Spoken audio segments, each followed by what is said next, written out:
अस्सलाम वालेकुम। पस पर्दा हक़ाइक़ सनसनीखेज़ इंकशाफ़ात प्रोग्राम बेनकाब में हूँ आपके साथ सैफान खान। शहर कराची बदइंतज़ामी और इंतज़ामी गफलत जिसकी वजह से शहर कराची का इंफ्रास्ट्रक्चर तबाह हो गया। शहर कराची डूब गया। 1.5 करोड़ जायद जो ऑफिशियल आबादी बताई जाती है, डूब गया ये शहर। कोई पुरसाने हाल नहीं। वफाकी हुकूमत, सिंध हुकूमत मुसलसल दावे करती रही। इन दावों के बरक्स हकीकत कुछ और ही नजर आई। इस शहर को डूबता हुआ देखा, इस शहर के इंफ्रास्ट्रक्चर को तबाह होते हुए देखा, लेकिन हमने देखा कि हुकूमत बार बार की वार्निंग्स, बार बार पेशगी इत्तलात के बावजूद, ये पहली बार नहीं, ये छठा मानसून स्पेल था। 30 अगस्त को दोबारा एक मानसून स्पेल कहा जा रहा है कि आएगा, लेकिन हमारी हुकूमतें बेबस हैं। उनके पास कोई हल नहीं है कि किस तरह से इस मसले को हल कर सकते हैं। एक बार नहीं, दो बार नहीं, बार बार। अब तो बहुत सी प्रेडिक्शंस और फोरकास्ट के जरिए हर शहरी को पता होता है कि कब बारिश आएगी, कितने मिलीमीटर बारिश आएगी और उससे कितना नुकसान होगा, लेकिन इसके बावजूद कोई तैयारी हमें नजर नहीं आई। सिर्फ दावे नजर आए, जबानी जमाखश नजर आई और कुछ नहीं। यहाँ की मुकामी हुकूमत की बात करें तो मेयर तो खुद हमें देखा कि उनके आखिरी दिन है और वो रोते हुए नजर आए। सिंध हुकूमत की बात करें तो उससे तो कोई ज्यादा तवक्कुआत रखता नहीं। वफाकी हुकूमत ने जो यहाँ से वोट भी लिए, MNAs बने, उनके बार बार नोटिस लिए, कमेटीज, अहकामात, वफाकी इदारों को हुक्म दे दिया, अलर्ट जारी कर दिया, ये मुहिम चला ली। इसके अलावा किया आखिर क्या है? पहले आपको बताते हैं शहर कराची में जो बारिश हुई इसके नंबर्स क्या रहे। हमने देखा कि इससे काफी रिकॉर्ड्स टूटे। बारिशों के हवाले से कराची में जो सिलसिला शुरू जो था वो 24 अगस्त से शुरू हुआ। 24 अगस्त से जो मानसून सिलसिला शुरू हुआ, इसके बारे में कहा गया कि 27 अगस्त तक जारी रहेगा। आपका कहा जा रहा है कि 28 अगस्त तक जारी रहेगा। और जो इसमें ये फौरी तौर पर महकमा मौसमियात की तरफ से, जिस तरह मैंने कहा कि पेशगी अर्बन फ्लडिंग की वार्निंग जारी कर दी गई थी। मंगल को कराची में सब में ज्यादा बारिश जो हुई वो PF बेस के इलाके में हुई, जहां 118 मिलीमीटर बारिश का रिकॉर्ड जो है हमने देखा सामने आया। शहर में इस बारिश के नतीजे में अगस्त के महीने में एक मुकाम पर महीने में सबसे ज्यादा बारिश का नया रिकॉर्ड भी कायम हुआ।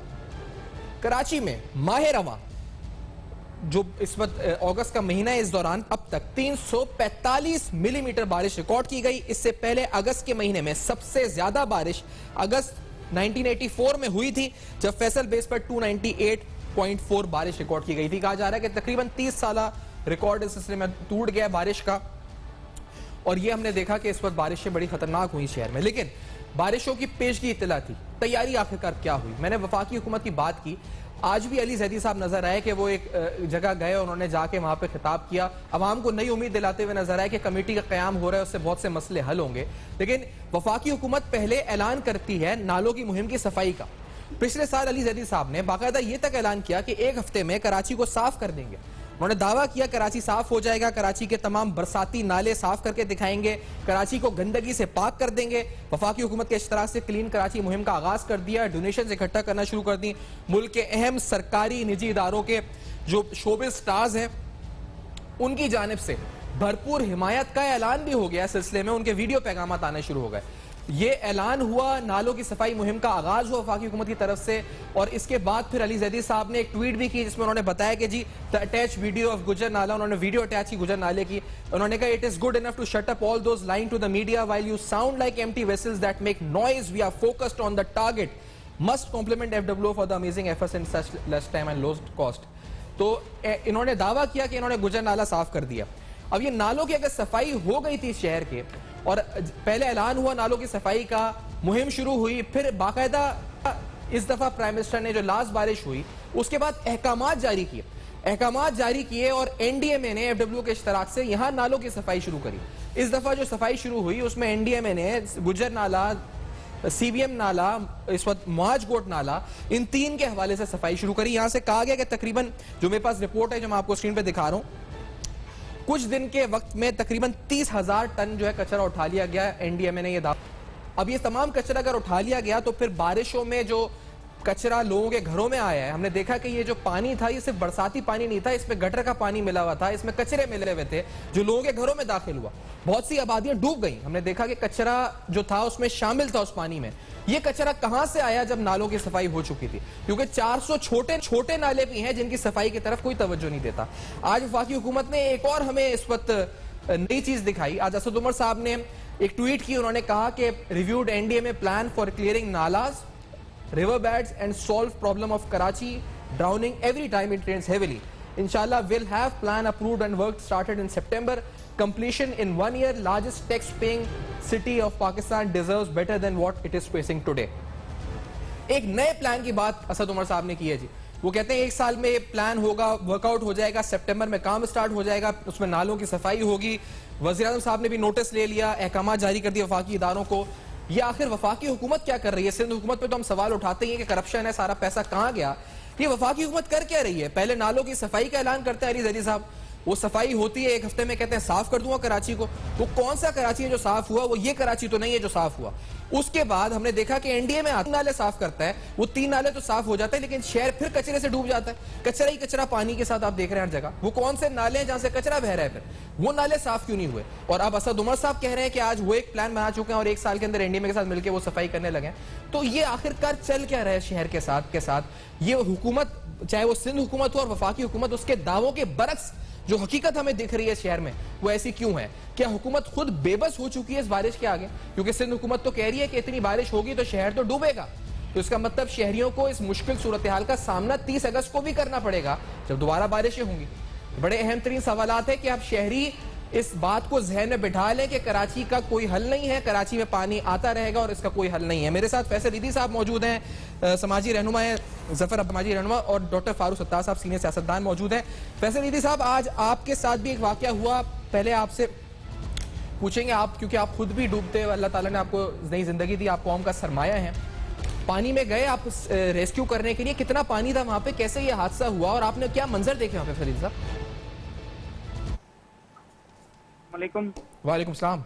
हुआ ये कि ये जो कोरंगी पे जो नदी क्रॉसिंग है ना, वहाँ से हम लोग 8 लोग जो है वो मिसिंग थे। लोग वहाँ के जिनके रिश्तेदार थे वो काफी परेशान थे, तो उनको भी हमने विजिट कराया, सारी चीजें जगह विजिट की। फिर हमने कहा कि हम समंदर तक जाके देख कर आते हैं, अगर हमें कोई मिल जाता है झाड़ियों में या समंदर में कहीं पे भी, तो हम आपको जो है उनको रेस्क्यू करेंगे। 8 लोग मिसिंग थे, उसके लिए हम सर्चिंग कर रहे थे।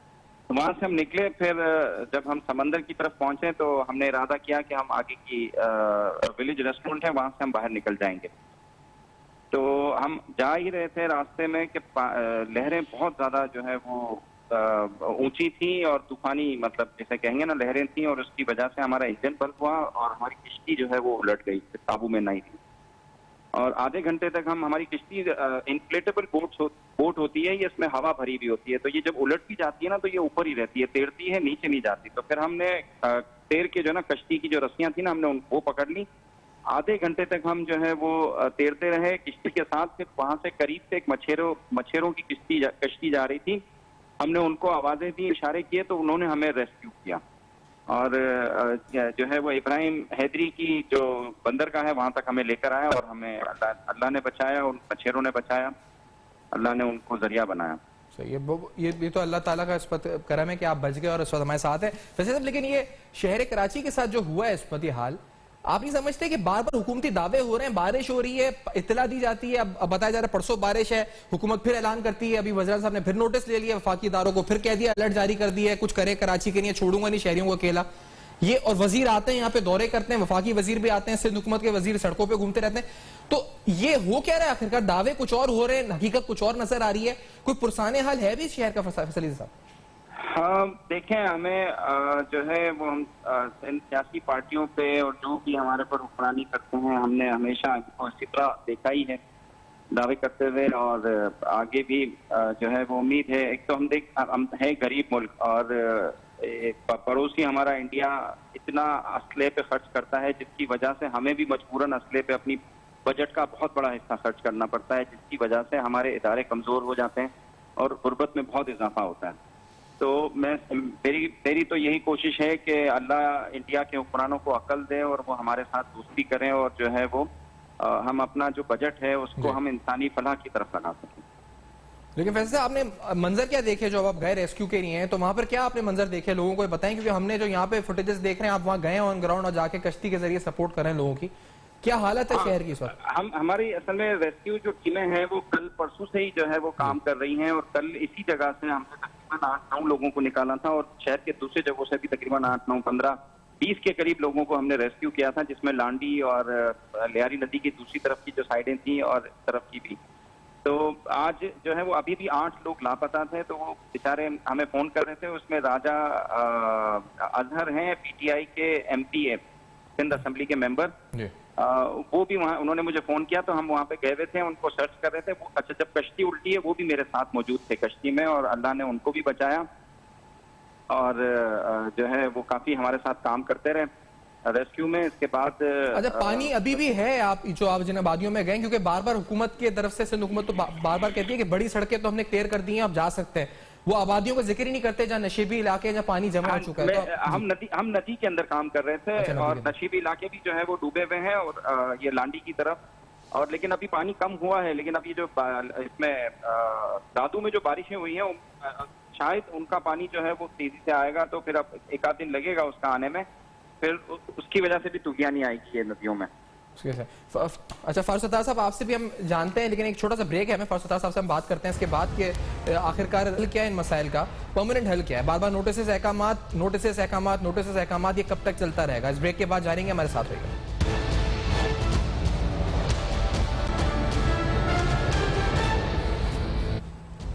Welcome back. आप देख रहे हैं बेनकाब। बेनकाब में अहम तरीन सवालात, शहर कराची के जो शहरी हैं उनका खून किसके हाथ पर, कहाँ पूछे, किससे सवाल पूछे। इन बारिशों से अब तक 6 जुलाई से 25 अगस्त तक कितनी हलाकतें हुई, इसके आपके सामने कुछ नंबर्स रखते हैं। तकरीबन डिस्ट्रिक्ट साउथ में, अगर हम डिस्ट्रिक्ट वाइज आपको बताते जाएं, तो डिस्ट्रिक्ट साउथ में हलाकतें रिपोर्ट हुई जो 6 जुलाई से 25 अगस्त तक मानसून सीजन में रिपोर्ट हुई। इसी तरह डिस्ट्रिक्ट सेंट्रल से 4 हलाकतें, डिस्ट्रिक्ट कोरंगी में 4 हलाकतें, डिस्ट्रिक्ट ईस्ट में इस दौरान यानी 6 जुलाई से 25 अगस्त के दौरान 2 हलाकतें, और 6 जुलाई से 25 अगस्त तक कराची के डिस्ट्रिक्ट मलीर में सब में ज्यादा 9 हलाकतें हुई। डिस्ट्रिक्ट वेस्ट में उसके बाद 7 हलाकतें हुई। और अगर ओवरऑल देखा जाए तो 6 जुलाई से 25 अगस्त तक बारिशों से कराची भर में कुल 30 हलाकतें हुई, जबकि 5 अफराद जख्मी हुए। इन हलाकतों में अगर इनके नंबर्स देखे जाएं तो 14 हलाकतें करंट लगने से और 10 अफराद छत गिरने से, जबकि 3 अफराद डूबने, जबकि 2 अफराद दीगर वजूहात की बुनियाद पर हलाक हुए। अब ये जो 14 हलाकतें करंट लगने से हुई, ये 10 अफराद डूबने से हलाक हुए, ये 30 हलाकतें, ये इस पर कौन जिम्मेदार है इसका? ये नोटिस इसका जवाब है। फारूक सत्तार साहब आपकी तरफ आएंगे। सर, ये क्या यही होता रहेगा? आज फिर वज़ीर-ए-आज़म ने नोटिस ले लिया है, उनके वजीर यहाँ घूम रहे हैं, वो कहते हैं कि हम कमेटी बना दी है, एक नई कमेटी बन गई, उस पर बैठ जाएंगे, फिर क्या आखिर यही होता रहेगा शहर के साथ? कोई परमानेंट सोल्यूशन निकलेगा? आएंगे मशीनें लेके नाले साफ करके चले जाएंगे, फिर वही मसला?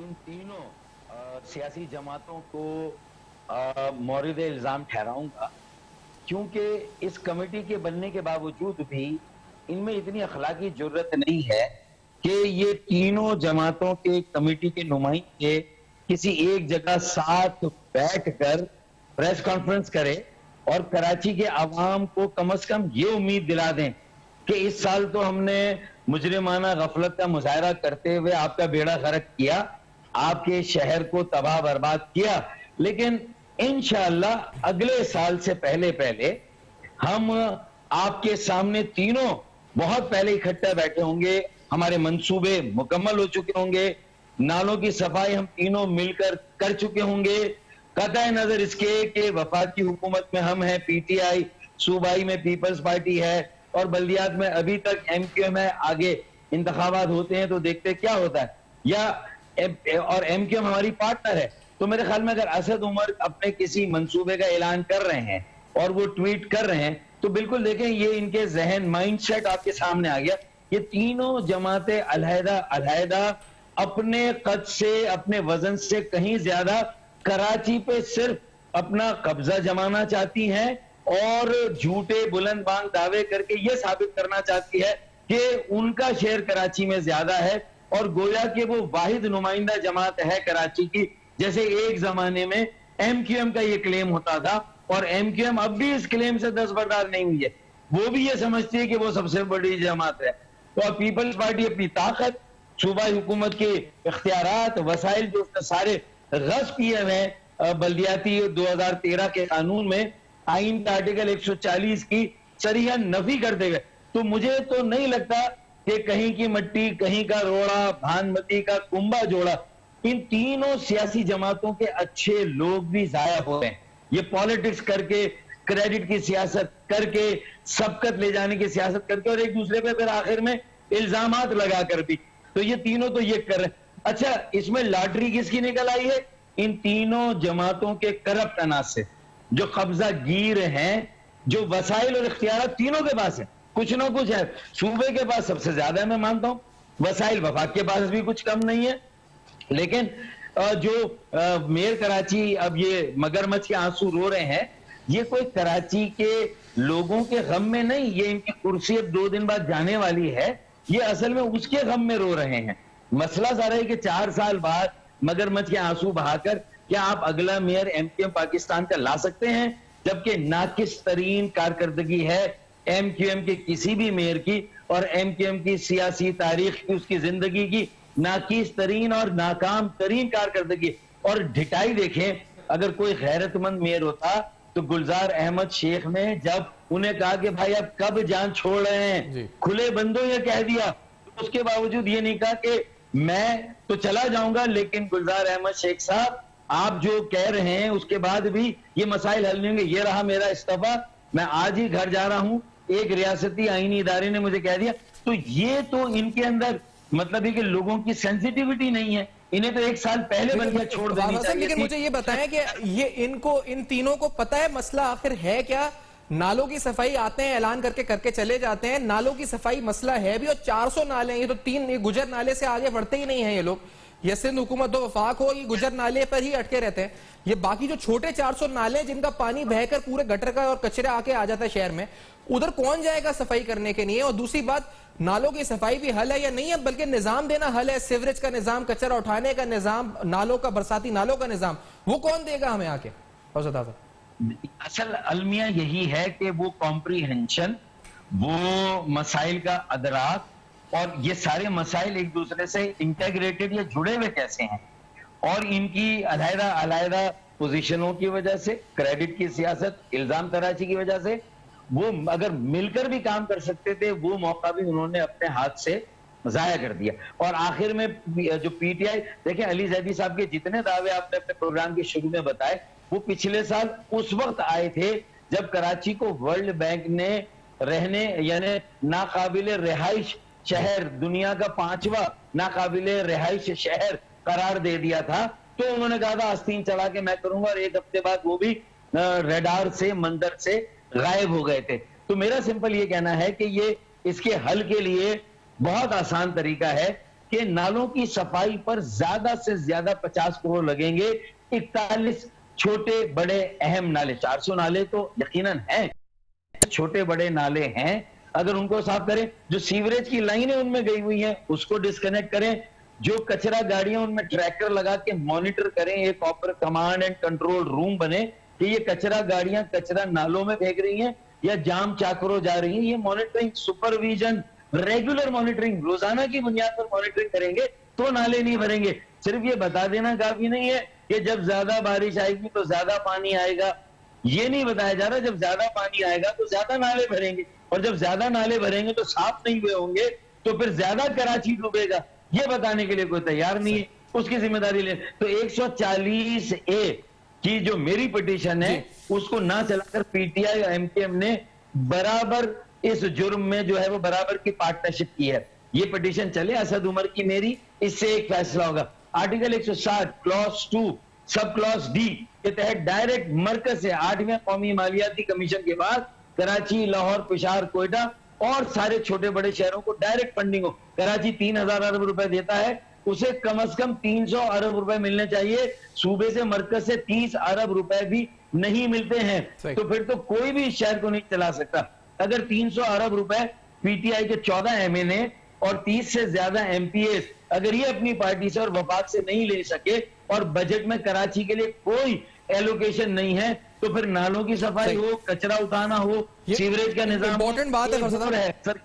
लेकिन सर ये जो 30 हलाकत सर्कुलर, ये जो 30 लोग मर गए, एक मेरी बात सुन ले आखिरी कि मेरा मुतालबा यह है कि अब कराची वालों से आप टैक्स ले रहे ना, 2 साल छोड़ दें टैक्स ना ले, यूटिलिटी बिल को कम कर दें, सेल्स टैक्स 17 से 9% कर दें, कराची वाले इंशाल्लाह और ये आफत ज़दा इलाका करार देते हैं। कराची, हैदराबाद, मीरपुर खास जाए या अच्छा फैसल साहब से मैं पूछूं ब्रेक से पहले, फैसल साहब 30 बंदों की जो हलाकत हुई है, तो इसका किसके कौन जिम्मेदार है इसका? और ये हर साल हो रही है फैसले साहब, आप तो देख रहे हैं, आप तो रेस्क्यू वर्क में होते हैं, किससे पूछे जाके जी कौन किसके हाथ में अपने जो लहू तलाश करे, किसने मार दिया इन 30 लोगों को, और आखिर कब तक ये होता रहेगा फैसले साहब? ये देखें, हम जो है ना सेफ्टी के असूलों को बहुत नजरअंदाज करते हैं। इसकी मैं आपको सबसे बड़ी मिसाल दूं, बल्दिया फायर फैक्ट्री जो आग लगी थी उसमें 250 पौने 300 आदमी मर गए।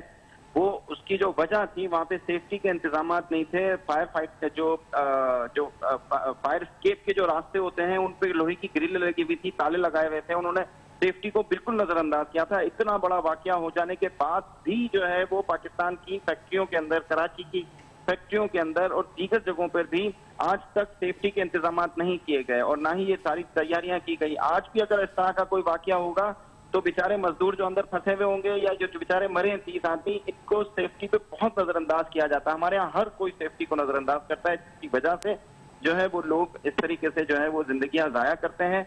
और इसके लिए मैं तो कहता हूं कि सुप्रीम कोर्ट और अदालतों को भी जो है वो एक्शन लेने चाहिए और इनको लाजमी जो है वो अमल करवाना चाहिए, ताकि हमारे गरीब, हमारे मजदूर, हमारे जो लोग हैं इस तरह से जो मरते हैं उनको इनके मरने को रोका जा सके। सही है, इन जानों का शायद कोई जिम्मेदार है, कोई है, कहां तक कहां, किस सवाल का जवाब कहां तलाश करें, इस ब्रेक के बाद आपको बताएंगे। किस कराची की बिगड़ती सूरत हाल की वजह से माशी अहदाफ भी असरअंदाज हो सकते हैं, किस तरह हो सकते हैं आपको बताएंगे। किस तरह पाकिस्तान की जो हब है, फाइनेंशियल हब, अगर वो नहीं चलता तो किस तरह पाकिस्तान के एक्सपोर्ट्स, रेवेन्यूज, हर चीज डिस्टर्ब होती है, ये बताएंगे आपको डिटेल में इस ब्रेक के बाद। हमारे साथ है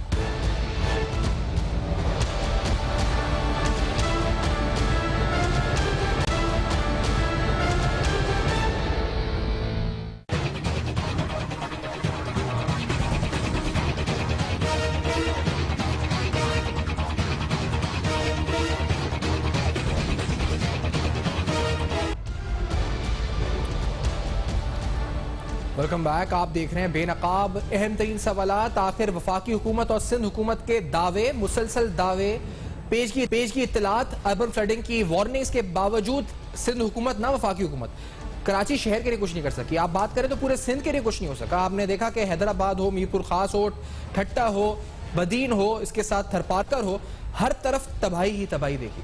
ये आखिरकार इसका हल क्या हो सकता है, इससे बात करने से कबल आपको पता चले कि बार बार ये समझा गया कि यहाँ पर आकर नालों को साफ कर देना इसका हल है, बल्कि हल ये है जी कि एक निज़ाम देना जिसके बाद गटर की लाइन यानी सीवरेज का निज़ाम अलग हो, बरसाती जो नाले हैं उनका निज़ाम अलग हो, और कचरा उठाने का निज़ाम अलग हो, यानी सॉलिड वेस्ट का निज़ाम अलग हो। और ये जिम्मेदारी बुनियादी तौर पर तो सिंध हुकूमत की है जो कुछ नहीं कर रही, लेकिन वफाकी हुकूमत भी बार बार आती है यहाँ पर। जब अली जैदी साहब ने पहले ऐलान किया, आए, आकर नालों को साफ करके चले गए, एनडीए में आई, नाले साफ करके चली गई, लेकिन प्रॉपर निज़ाम वज़ा करना वो अभी तक कोई नहीं कर सका। अब इससे नुकसान कितना हो रहा है इसका अंदाजा आपको इससे लगाया जाएगा कि अब्दुल रज़ाक दाऊद साहब जो कि इस वक्त वफाकी काबीना में भी हैं, उनकी तरफ से कहा गया कि it appears that because of the heavy rains particularly in Karachi our exports consignments are being delayed. हमारे एक्सपोर्ट कंसाइनमेंट्स डिले होना शुरू हो गए, यानी इस महीने के जो एक्सपोर्ट्स हैं हमारे वो कम होंगे, अगस्त के महीने के एक्सपोर्ट्स कम होंगे क्योंकि शहर कराची बंद पड़ा हुआ है। यहाँ से अब इस वक्त एक्सपोर्ट्स नहीं जा रही, पोर्ट सिटी है और एक्सपोर्ट्स बंद पड़े हुए हैं। कितना बड़ा नुकसान माली होगा, आपको जानी नुकसान तो बताया कि 30 जाने जा चुकी हैं, माली नुकसान भी इससे शदीद होगा। अली जदी साहब ने जब पिछले साल दावा किया था कि 7 दिन में कराची को साफ कर देंगे, कराची को बिल्कुल एक नया साफ सुथरा शहर बना देंगे, सारे नाले से, उस दौरान एक प्रेस कॉन्फ्रेंस भी की थी, उस दौरान भी शायद वो मसला समझ ही नहीं सके थे या क्या जानबूझ के ऐसी बातें कर रहे थे, क्या कहा था, लेट्स हियर दिस। जो 38 स्ट्रॉम ड्रेन्स हैं, जो ड्रेन्स बने हुए थे कि जब बारिश का पानी है वो बह जाए, वो सारे के सारे चौक थे, कचरे से बंद थे।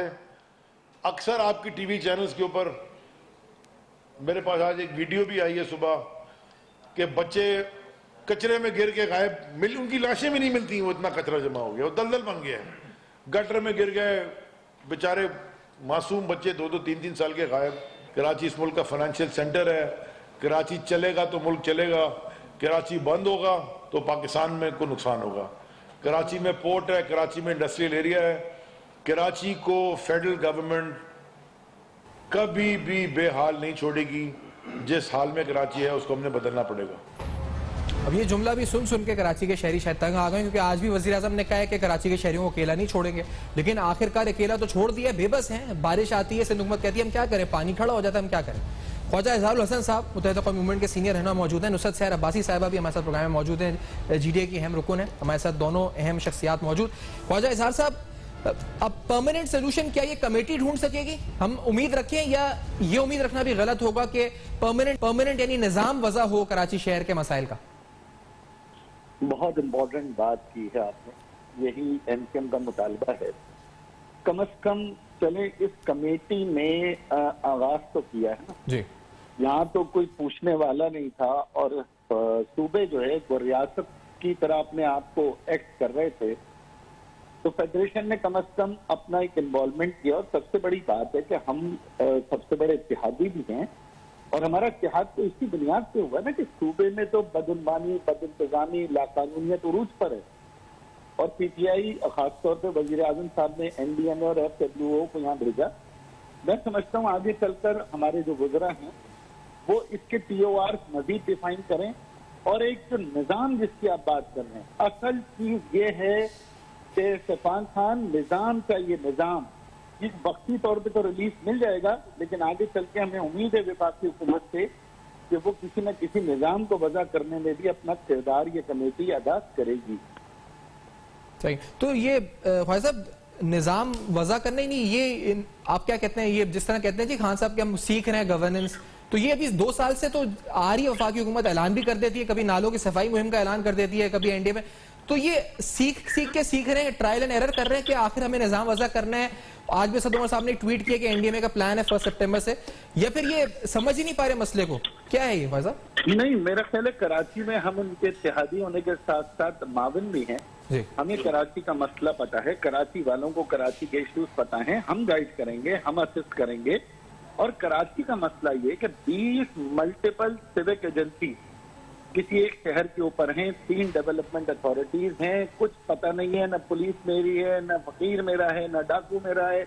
ये शहर अनगाइडेड चला जा रहा है जो कि एक इकोनॉमिक हब है। तो हम चाहते हैं एक ताकतवर मेट्रोपॉलिटन कॉरपोरेशन हो और बाकी जितने भी इदारे हैं, चाहे बोर्ड हैं, चाहे पोर्ट्स हैं, वो भी एक मशावरती बोर्ड के अंदर मेयर को असिस्ट करें, तब ये शहर फलेगा फूलेगा। रेवेन्यू पॉइंट ऑफ व्यू से फेडरेशन को भी डबल रेवेन्यू मैं आपसे बता रहा हूँ मिलेगा और सूबे को भी कोई अफेक्ट नहीं होगा। मात्र सिवाय अगर सूबा इस पे जिले बनाकर जो सियासी इजारादारी कर रहा है, ये सिर्फ और सिर्फ शहर का नुकसान है, शहर का मफाद नहीं।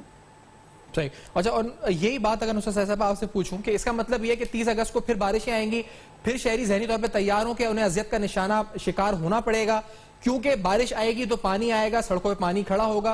और सिंध हुकूमत तो वाज़ेह तौर पर कह रही है नुसरत साहब कि पानी खड़ा रहेगा, क्योंकि इतनी बारिश होगा तो पानी खड़ा होता है, अगले दिन सुबह फिर हम जो है उसके बाद ड्रेनेज में सफाई होगी और पानी जाएगा। तो मतलब पानी आएगा, सड़कें डूबेंगी, तालाब बनेंगी, कचरा, नाले, स्वेवेज सब मिक्स हो जाएगा। इसके लिए जहनी तौर पे तैयार होना हमारा मुकद्दर में लिख दिया गया। तो सर हम तैयार हैं जहनी तौर पर। जी सफान बिल्कुल सही कह रहे हैं कि ये मुकद्दर में लिख दिया गया है। और जो कराची का एक सिस्टम है, यानी मुख्तलिफ हवालों से मुख्तलिफ इदारों के हाथों में कराची के इसका सिस्टम है। अव्वल तो ये एक बहुत बड़ा मसला, हर किसी से जिससे भी आप सैफान ये पूछेंगे वो कहेगा, यही कहेगा कि यहाँ LDA है, MDA है, कैंटोनमेंट है, अलग अलग इदारे, हर किसी का अलग अलग। जिस तरह अलग अलग सिस्टम अलग अलग इदारों के हाथ में है ना, इसी तरह जो पार्टियां यहाँ पर अपना स्टेक बोलती है ना, हमारा स्टेक है कराची से हम हैं, इसी तरह उनकी अपनी सोच भी अलग अलग है। अभी अलग अलग सोच, अलग अलग जो सिलसिला है ना, ये इसी वजह से आज तक कराची के मसाइल को हल नहीं किया जा सका। चलें भाई 12 साल हो गए, 12 सालों में आज भी अगर आप इनको लेंगे ना बल्दियात के मिनिस्टर को, वो भी ये रोना रो रहे होंगे, भाई इंक्रोचमेंट इतनी हो गई है, ये है सिस्टम ऐसा है। अरे भाई अगर ये इंक्रोचमेंट 12 सालों के दौरान, अगर आपकी 12 साल की हुकूमत से पहले का दौर बिगड़ा था तो 12 सालों में भी तो तबाही आई होगी ना। जब से आपकी हुकूमत आई है तब से भी तो ये इंक्रोचमेंट हो रही है, चाइना कटिंग हो रही है, सब कुछ तबाह बर्बाद हो रहा है। तो आपने क्या किया? अगर पहले बिगाड़ था तो आप सुधार लेते, लेकिन चूंकि आप लोग भी इस बहती गंगा से बाकायदा फैजियाब हो रहे थे। इन्हीं के तो सेक्रेटरीज है ना जो भागे हुए हैं मुल्क से, मोराई काका और अभी रोशन शेख पकड़ा गया, अभी और बहुत सारा। तो ये सारा सिलसिला मिल मिला के ऊपर से निचली सतह पर खाने का सिलसिला है। तो कराची के मसाइल आज भी मैं आपको बता दूं सैफान, हाँ, कराची के लोगों के मुकद्दर में यही लिख दिया गया है कि भाई पानी आएगा, खुद ही सूखेगा और आपकी जो तबाहियां होंगी उसके लिए फिर आप मेहनत करना, फिर अपना घर बना लेना, फिर वही अपना सामान बना लेना। बाकी ये मत उम्मीद रखना कि जो रूल कर रही होती हैं हुकूमतें वो कोई आपके लिए ऐसा सिस्टम बना देंगी कि आप अगली बारिश में आप सुकून से अपने घरों में बारिश एंजॉय करेंगे। ना ना ना ना, ये नहीं होना, क्योंकि जो कराची कमेटी भी बनी है ना सैफान, वो भी पार्टियों की कमेटी बनी है। ओ माय गॉड, अगर ये कमेटियां बने और इस तरह मसाइल हल हो कराची के, तो फिर भाई और बना लो, 10-15 कमेटियां बना लो।